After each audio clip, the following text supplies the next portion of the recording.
Hi, this is Numeric Citizen here. In today's video, let's talk about the 2025 Thanksgiving release of Craft. Let's get started. This release of Craft is a game changer for many reasons. They've been working on this release for a long time. I think for all the November, they've been in beta, and I work on the beta too. And I think the final results are game changer.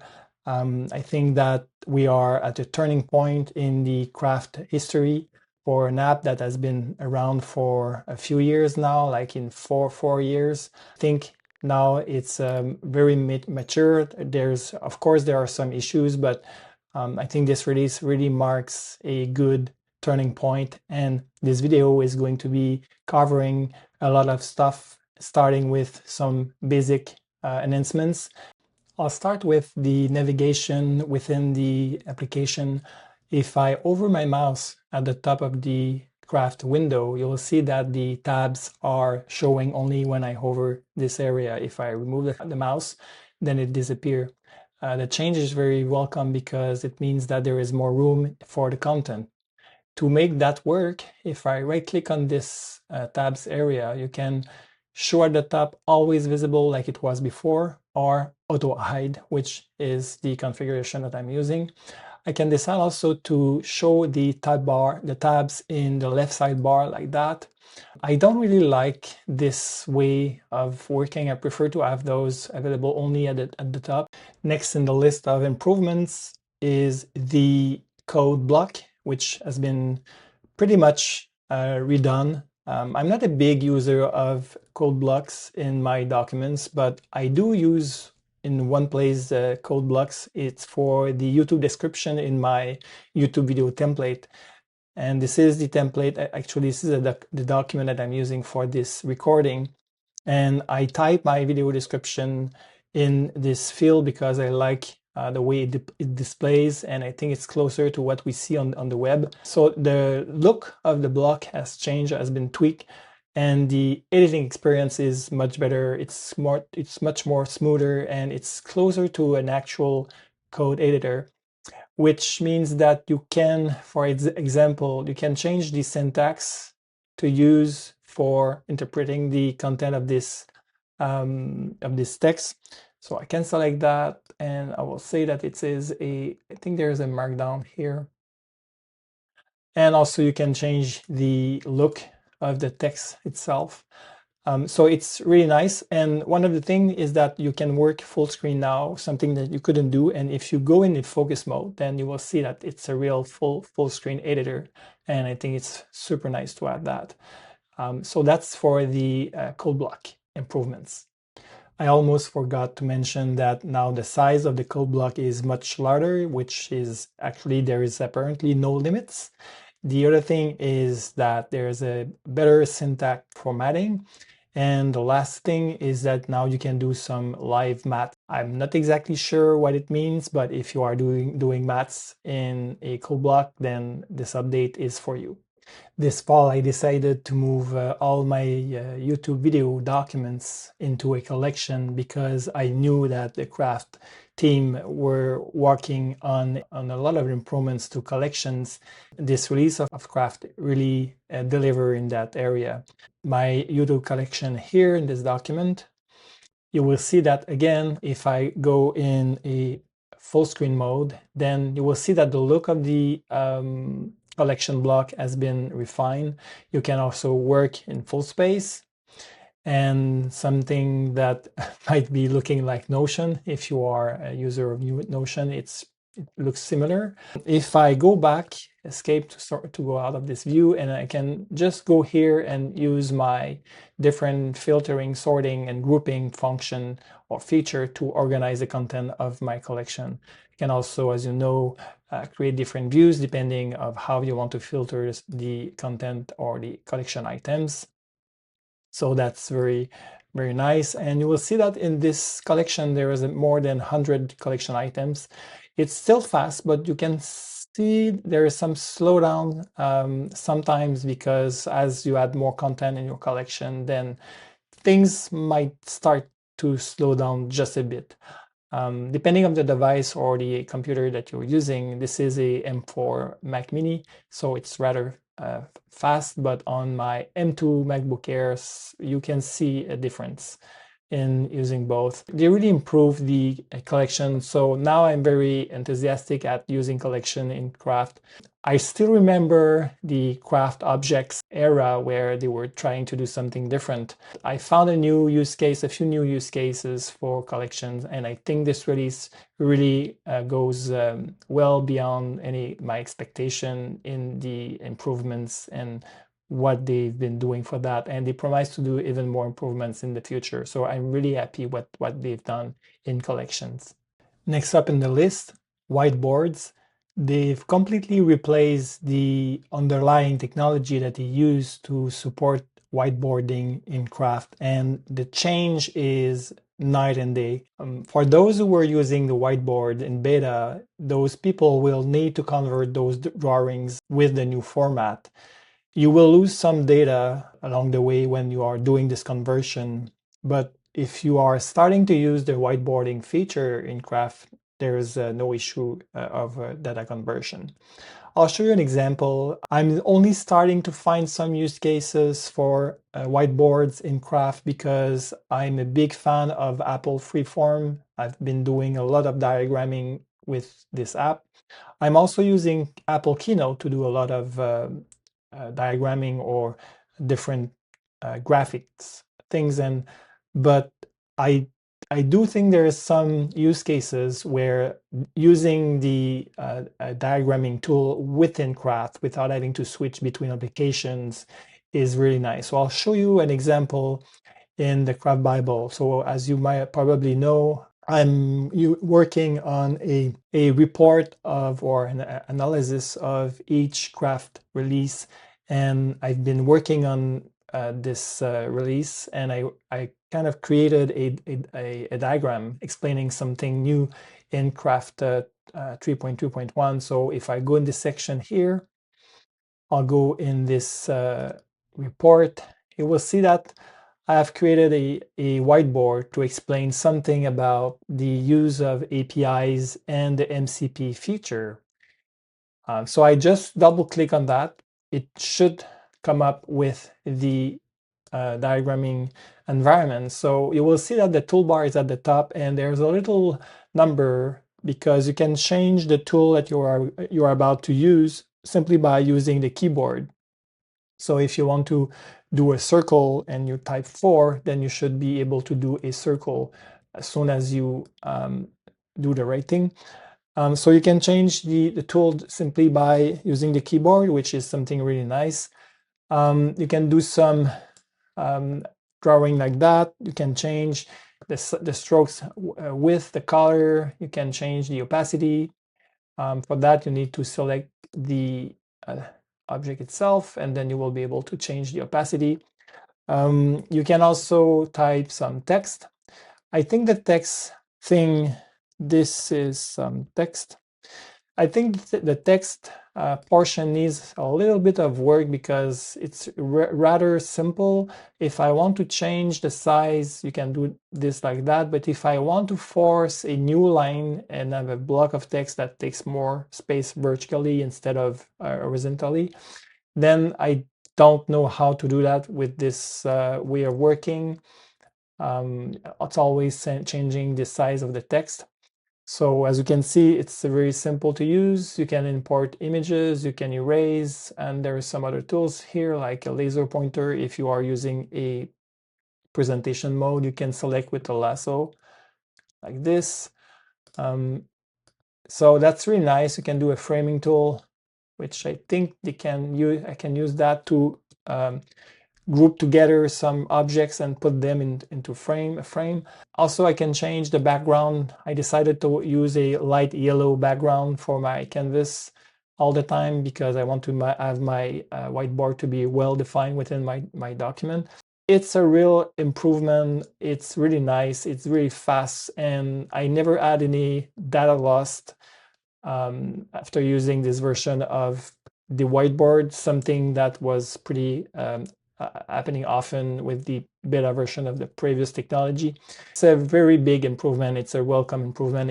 If the user reactions are any indication, then people are very happy with this change. Now, getting closer to AI things, Craft has been, I mean, I don't know how to say that, but it's a big improvement compared to previous iterations of Craft. The assistant. Now the assistant is not only working at the document level, but it's also working at the space level. So depending on the context of invocation where you ask for the assistant to come up, then the context will decide what's the scope of the prompt that you are about to write and submit. I'll give you an example. It's very, very interesting. Now I'm using a Craft Daily Notes for today. As you can see here, there's the first block of text in this daily note is the current weather in Montreal for today. I'm doing this block of text for every day since the whole month of November. And I'm curious to see if there are any patterns in the weather for the month of November. So why not ask the Craft Assistant about this? Now you invoke the Craft Assistant at the bottom here, and then you will see a new window which can be resized. If you look at the prompting area, you will see that there is the current document being selected, and there is some text also which is a selection because the block here is selected. So I'll remove that because I really want to have the old document, and then I can ask a question. But the idea here is to ask for the complete month of November. So I'll just remove that here. I'll go on the calendar view, and as you can see here, if I go back, you will see that for the November month, I've got weather information for each day, like I said. Again, I'm going to invoke the assistant. I already did the prompting for the weather pattern, and the conversation can be found here. One thing to note about conversation is that conversation is stored on this machine. It's not in the cloud. And if you go, it means that if you go on the iPhone or the iPad or another Mac, even if you're using the same account to use your Craft documents, you won't see the conversation on the other device. It's by design. I think some people like it, some people don't like it. I would prefer to have the conversations to be synced across device, which means that they would be stored on the cloud. I mean, I would like to have a choice to say, let me decide if I want to store my conversation in the cloud so that I can more easily work across devices. Anyway, so I have this prompt here that I did today, and the prompt was looking at my daily notes for the month of November. What are the weather trends observed? And so it goes across all the notes for that month, and then eventually we'll come back with the sky condition, the temperature trend, precipitation patterns, humidity, and overall pattern. It took like 10 seconds to respond to that, and I was using here the model by default is the fast one. You can select a more performing model, which is max, but you can also use on device like here the Llama, or you can use also ChatGPT Nano model. For some reason, I don't see the Apple Foundation model, but it should be there. And in the case of the Apple Foundation model, and also for the last two here Llama, those will be executed on device, which means that they won't consume credits, because starting now, when you install the update to Craft, you will get a number of credits depending on where you are in the subscription. If you are at the beginning of the year, then you will get the full credits. I don't remember exactly what is the amount. I think it's 250 or something like that. Maybe 500. I don't remember. I think it's 500 for a plus plan. And then if you're near the end, then you will have less credit. If you use a powerful model like the Max, it will consume more credits, but you will get better answers. If you are using the Fast, you'll consume a little bit less credits, but the answer might be of less extensive, if you will.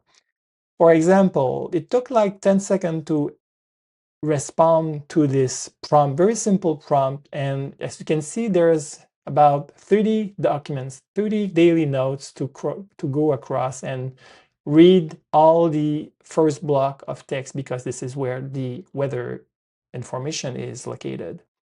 And it consumes about 2.5 credits. It means that you will consume a lot of credits if you are a big fan of AI, if you are using a lot of AI, if you are scoping the prompt very large. So if you go on the all documents, for example, and you want to ask some questions about all your documents, which means that here, all the documents, that's the current context. And depending on the question you will ask, depending on the model that you will use, you might end up using a lot of credits. That's the way it's working, and I like it a lot, because it means that if you don't care about AI, if you don't care about generative AI, then you just don't use it and you are paying the same price for your subscription. Other people, other apps, other services are doing something different, where they decided to increase the subscription pricing in order to push you the AI thing, even if you don't like it. But I think this approach is very reasonable and I like it a lot. So that's the Craft Assistant. There is so much more that I could talk about in this area, but for now I'll leave it that way, and I'll probably do more videos about AI and the Craft Assistant. Oh, there's one thing I want to mention is, if you want to use your user-defined prompts, they are still there. You just / and then you will be able to use all the custom defined prompts that you might have defined in the past. Also, just another thing is that if you go in any documents, for example, you can invoke the Craft Assistant the same way as you did before, like that. And then again, you will see this window where you will see all the conversation. You can change the title, you can delete the conversation. And if you want to look at the credits that you already have, you go there, and then it will switch to a website where you will be able to see what is the current credits that you've got. One thing also that you need to know is that if you want to recover the fix that I showed you earlier about the weather, you need to go back in the context where you were, and then you will be able to see the past conversation. If you want to grab a few portions of this response, you can just take it there, copy, or drag it within your document. Oh, the other thing I want to mention is that for now, the Craft Assistant cannot modify your document itself, but it's coming early 2026. This is what I saw on the Slack community. I think they are going to improve that area a lot, because I think they want to keep the momentum going for them, and I think it's a good thing. They are going to improve that thing a lot. So if you really want to take a few things here, you can just drag and drop, and then you will be able to use that in your documents. So that's for the Craft Assistant. Next up in the list of improvements are the addition of APIs endpoints and support for MCP. This is a rather much more complex subject to cover. I'll try to explain in a high-level way so that you can better understand what this means. I'll focus first on the APIs. What it means is that by having APIs endpoints, it means that you have an external application or service that can talk to the backend of Craft where your documents are stored. It means that you can do things like retrieve information from your documents. It means that you can do some work from an external application or service with your content. In that case, in that diagram, I'm showing the client to be Apple Shortcuts. It means that with Apple Shortcuts, you can just talk to the Craft backend and do some transactional work against your documents.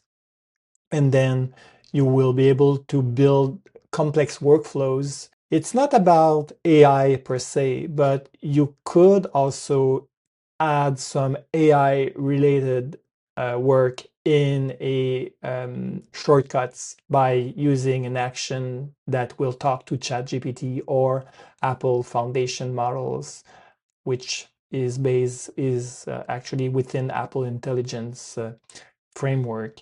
So that's the idea here for the API. So I mean, the internet is full of API. Applications and services talk to each other by using APIs. So now that Craft is opening up more to the outside world with APIs, then it means that it enables a lot of new workflows for a lot of users.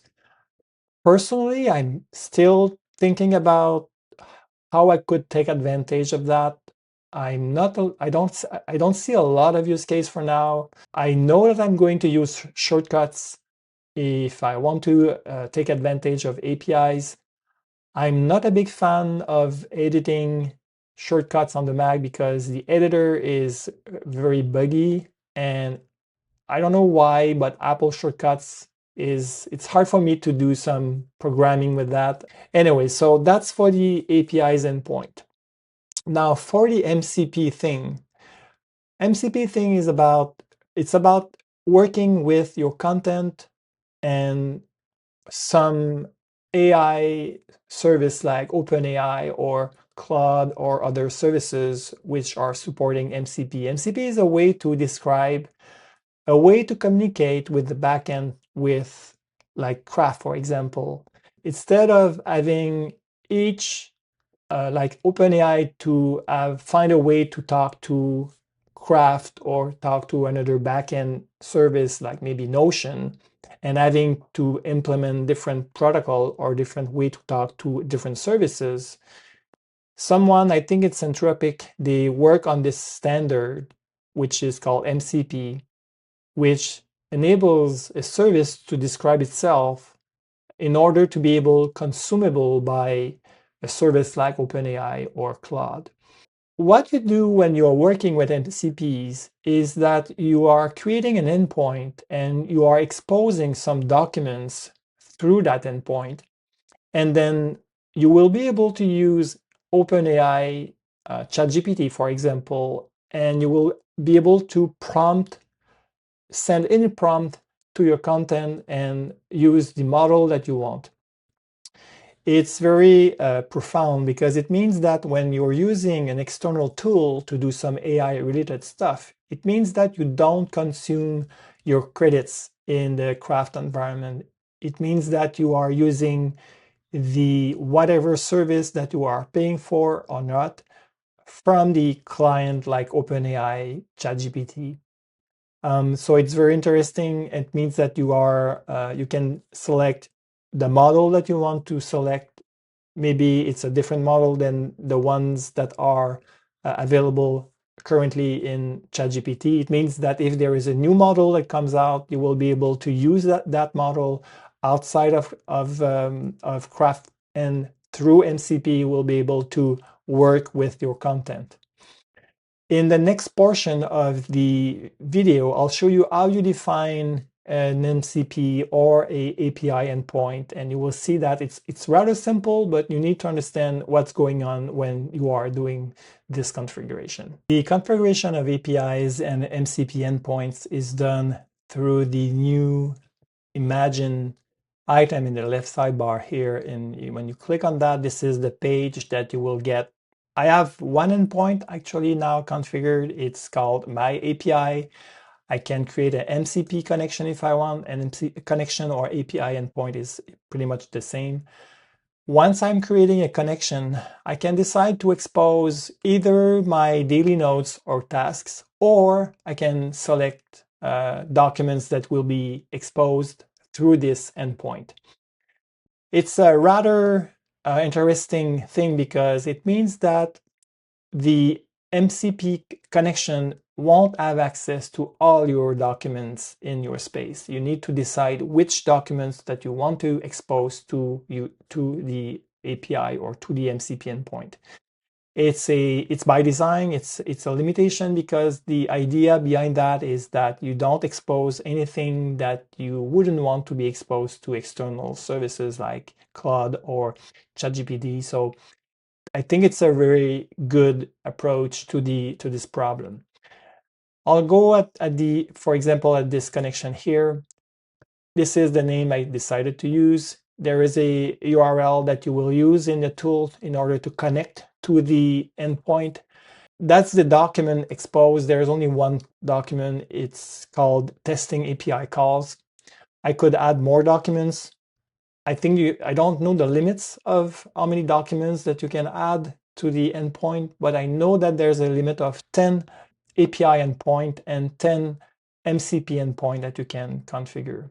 I'm using the term endpoint because it's more typical that what we see in API consumption, but it's Craft use the connection term instead, but it's pretty much the same. So that's the way you expose document to the endpoint. You give a permission level. Is this only accessible in read mode or in read-write mode? Remember earlier in the video, I told you that the Craft Assistant cannot write or modify your documents yet, but you can do that at the API level. If you go through an API, you will be able to do some change to your documents through API calls. The access mode is either public, which means that if someone finds the link, it will be able to read and or write to the document, something that is really hard to do because it's there is no way to easily guess what is the connection URL that the system is using. And for each connection, there is an API reference that you can access. It's very well documented. You will see all the API calls, how to use them. There is different comments, general comments on how you should proceed in using the APIs. And you can download a file, a markdown file that will describe this as well. The idea of having a AI bundle is that you can upload this file to ChatGPT, for example, and ChatGPT will now understand how to interact with the API if you ask it to generate code, for example. That's why you need a bundle and that you can download. These APIs are consumable through different services that you might find in your own workflow, like Claude code can be used, for example, here. Other, you will be able to use shortcuts. And depending on the service, they will consume those APIs in different ways to do different things, like building a website based on one of your document content exposed through an API. So it's very interesting. So that's for the API, and for the MCP, it's pretty much the same. You will, let's say I want to decide to create a MCP connection to a few documents. I click on that and then go back to this tile. I click on this one. I have this URL that I'll be able to use. I'll decide to use a document. Let's see, whatever, this one, for example, which contains a collection. That's why there's this little emoji there. And then I'll give access, let's say, to read-only. And if it's public or if it's available through a password that you will be able to generate and use in other tools Here you can see that you can use MCP connection in ChatGPT, in Claude, and other tools. I think at this time, the MCP support in ChatGPT is by using a paid subscription, and I think it's in developer mode only. So it's a little bit tricky to configure, but it's doable and it works rather well. That's the way you are enabling access to your content. You can have more than one document. If I go back there, I decide to add another document. It's very simple. Let's say add this and this one, and you will see that there's a nice little animation when I hovering the mouse over the documents that are being shared, and it's a very nice touch. And I like the clouds that are moving at the back of this imagined window. It's really, really nice. For now, that's what I'm going to say about APIs and MCP support. Again, I think it's a game changer. I think it opens up a lot of possibilities for a lot of different workflows. I'm still thinking about how I'm going to use the APIs and the MCP. I think for me, it will be easier to consider workflows by using MCP, because I have more flexibility in what type of prompts I can write from within an external AI service like OpenAI, ChatGPT. That's for now. And they gave also some example of how you could do like personal blog using Lovable and Craft and other things. It's very early. There is so much potential, and I'm pretty sure that the Craft team will iterate on that pretty fast so that they keep adding more stuff and make the Craft environment more useful for people who are depending on that every day. So that's it for MCP and APIs. Now Craft is available for Android users. I think people are pretty happy with this addition of support for Android devices. It's in beta right now. It's in public beta. I think it's available through the Google Store if you want to test it with your device. I'm not a fan of Android myself, but if you are, then good for you. Now it's possible to be part of the big family of Craft users. That's it for today's video. This short and sweet overview of recent changes and improvements and additions to Craft in version 3.3.1. Stay tuned for more updates, more focused videos about maybe APIs and MCP and other stuff. I hope that you learned something along the way, and I hope that you subscribe to my YouTube channel so you don't miss any upcoming videos. Thanks for being there. Thanks for watching. And by the way, if you like this video, just click like on this video. Thanks. Thank you very much, and see you guys for another one soon.